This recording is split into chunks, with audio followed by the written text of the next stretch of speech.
started as a drawing, an unconscious scribble that turned into a malevolent face. I didn't think anything of it at first. It was a stupid doodle. I was in a psychology lecture listening to someone explain Milgram's obedience experiment when my hand wandered the page aimlessly. It was a surprise at first to see such a simple, creepy face emerge from quick scribbling. It was scraggy and stupid, just a pair of rough eyes and a Joker-like grin that was far too wide. But it was only a drawing. He was quiet at first. I would notice every few days that I'd be drawing the same horrid face in the corner of a page. I wasn't worried, of course. It was just ink. I'd barely think about it, just notice every so often that the same image would emerge, and then that was it. I wouldn't draw him again for ages. I like to draw. I can't say I'm especially talented, but I have the basic skills. I did art for GCSE and had a few good marks, but I always needed inspiration from other people's work. My parents tried convincing me to take art at university, but I never listened. Psychology was my main interest. Art was just a stupid hobby with no hope for the future. Shading was my strongest point. I loved using a black pen or pencil to shade a simple still life. It was therapeutic and I enjoyed it, but I was so surprised to see something I created from my own mind. It was nothing special, barely a doodle. It was 2 circles and a smile, nothing at all. After a while, it became creepy. My friends would comment whenever they saw it. It unnerved them. Its blank stare would watch them from the page, following them as they moved. For a stupid scribble, it carried a terrifying atmosphere, staring straight at you as if it was trying to communicate. But it only ever appeared a couple times a week. It would just pop up in my head and I'd get this overwhelming feeling that I had to draw it. But as soon as I added the last tooth, that was it. I barely registered drawing it at all. Every time my friends would complain, I'd just laugh. It sounded so stupid to be frightened by a sketch. It was during the 6th or 7th week that I sensed something was wrong. The face slowly grew. It began to consume the margins of my books as if fighting for attention. Each time I finished class, I'd realize just how little I had focused. That wasn't like me. I was organized, studious, but for a few hours I'd be unconsciously devoting my time to drawing this odd face. It never altered. Each doodle looked exactly alike. The pen strokes were precise. The faces held the same jagged features. Why did I draw him? Where had I seen him before? I began wondering if I had actually made him up. There was something oddly real about him. But it was only a drawing, of course. Weeks began to melt into each other as the obsession grew. My hand felt dead without the weight of the pen. I had to draw. I filled so many notebooks with just his face. The pages looked black with his features. I began feeling paranoid when I was deprived from him.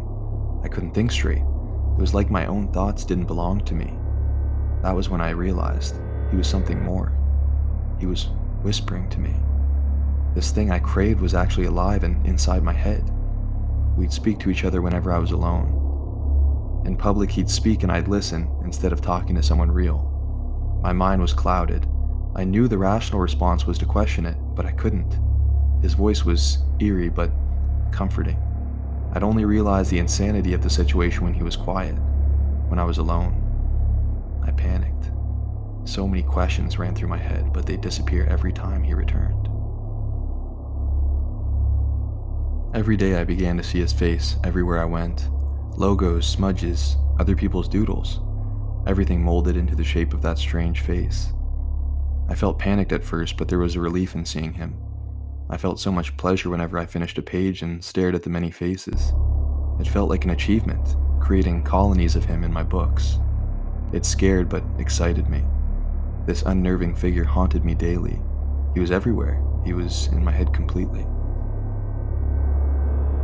Drawing became my life. It was a need, an obsession. I would hide inside my room, not for myself, but for everyone else. When I started to hear him constantly, I hid. If I drew him in front of people, they'd become hypnotized. It was only for a minute. Their face would contort into a surprised but curious expression. My friend would ask about him.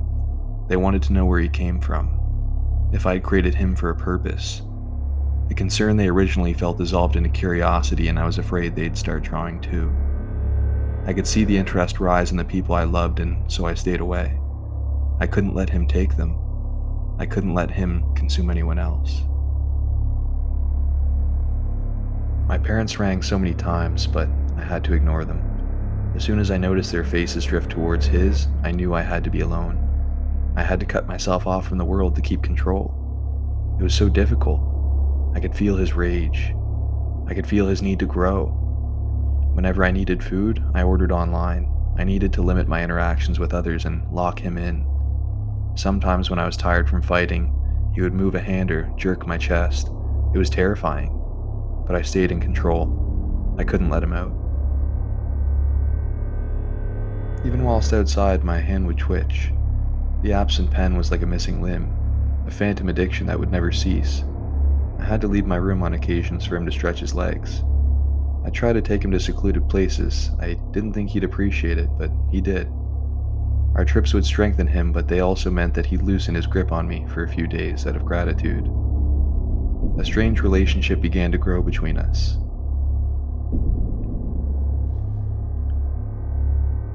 After a few months, I understood why he gave me those few days to breathe. He was just getting started. There was so much more to his plan. The impulse to draw would turn into an excruciating pain. It was impossible to be empty-handed. I needed the pen. There were days when I'd black out, waking from unconsciousness, still holding a pen of some sort. I could feel tendrils of darkness squirm inside my arms, taking control of my tendons, forcing me to draw. Very quickly, ink became useless. We experimented with so many things: paint, chalk, wood, charcoal, anything I could obtain. But he was never happy. He wanted more. He wanted a tool with more life. When the voices began, that's when I knew I was trapped. This thing had captured me, entranced me into his world. I would draw until my fingers bled and the pages ran out. He planted his image into my mind and tortured me until I could capture it in reality. He wanted to be seen. He wanted to be a part of our world. But who or what was he?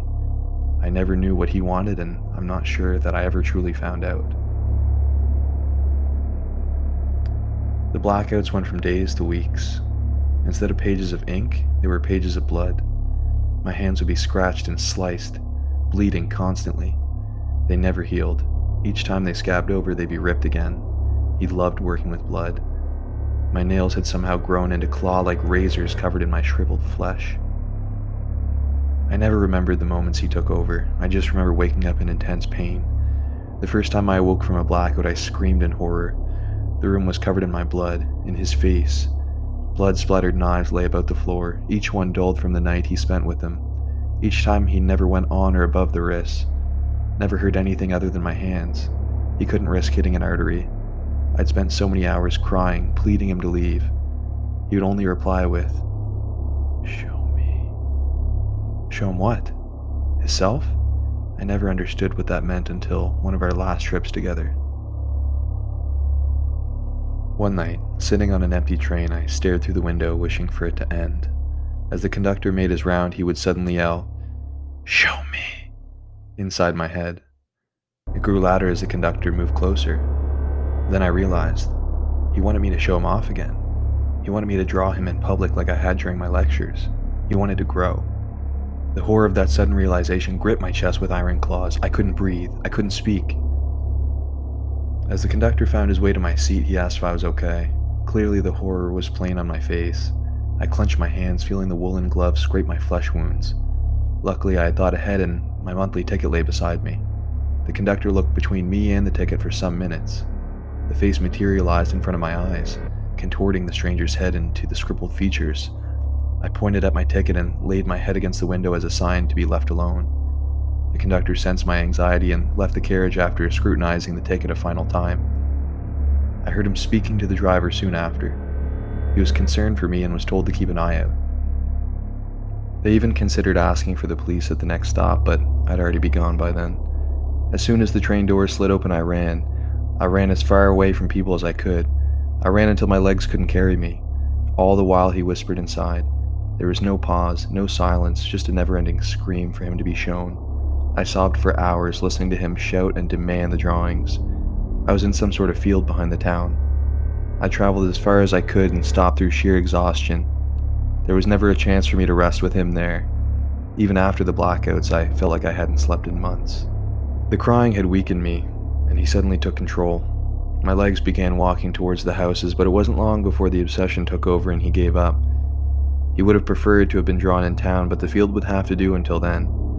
I screamed internally, demanding control of my body. I felt the pain as he ripped off my gloves, breaking any fresh scabs that had formed. Taking a rock, he sliced my hands, cutting across fingers and grazing the skin until there was nothing left. He reduced my hands to a bloody mess. Everything was a canvas to him. The grass, trees, even the remnants of an old fence. He drew his face over and over again, ripping off the skin whenever the blood flow weakened. Anything was a weapon. Cans, rocks, wire, anything he could find to reopen my wounds. I screamed in agony, but no one would have been able to hear it. We stayed like that for about an hour, him guiding my body around the field whilst I silently cried. I was thankful that he was too absorbed to think about moving toward civilization. Every time he'd think about a public place, he'd be distracted by another possible canvas. He too was obsessed. It was too late and too dark for anyone to have noticed us. I dare not think what he would have done if a stranger had offered to help. He had shown me before that night images of him gutting my family and creating faces with their intestines.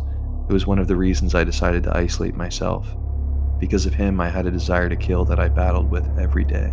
For most of the night, I was unaware of what he was doing, but every so often he'd allow me to watch, to feel the pain he was inflicting onto my body. But he made sure I was awake for the main event. The masterpiece was me.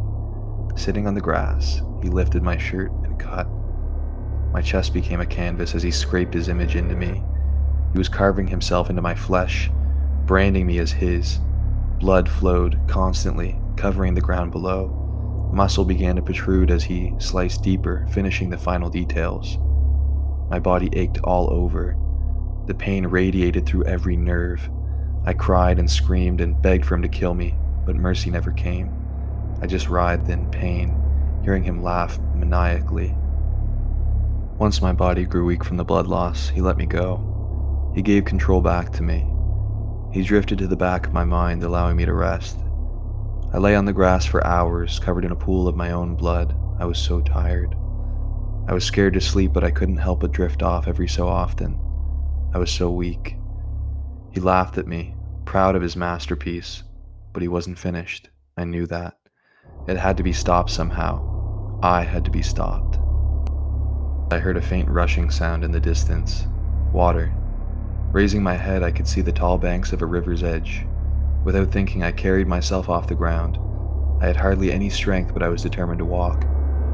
There was no reasoning, no thought process, I just walked. The voices halted out of confusion, waiting to see what I'd do. But I didn't know. I just had to reach the water. Scared, he started moaning, asking me to stop. I'd trip as he'd try manipulating my legs, but I couldn't rest. I was compelled forward. I had to stop him somehow. It felt like hours until I reached the high edge of the river, but it must have only taken minutes. He screamed, sensing my plan, but I was too tired. I just wanted it to stop. Wanted him to leave. Looking over, I smiled with relief at the rushing water. I collapsed from exhaustion. My whole body became limp as I relaxed and allowed myself to become enveloped by the waves. He screamed continuously until I was under. Then, silence. It was so peaceful. The current guided me under, but I didn't care. I accepted it. I accepted its plan for me. I relaxed and sank deeper. The moonlight became distant and distorted under the water's surface. It was beautiful. Closing my eyes, I sank farther and farther. I became numb with cold and became content the farther under I went. I felt weightless, yet heavy. Alive, yet dying. There was no twitch, no need to draw. There was no him.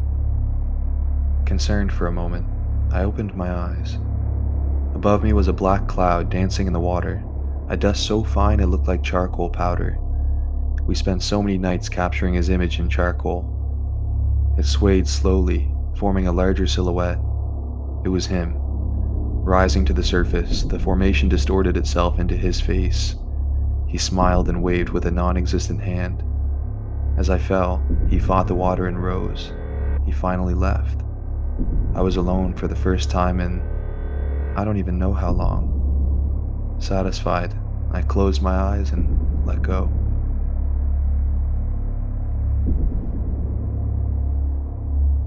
Hey guys, welcome to my channel. Thanks so much for watching, and if you liked the video, please subscribe. I'll see you next time.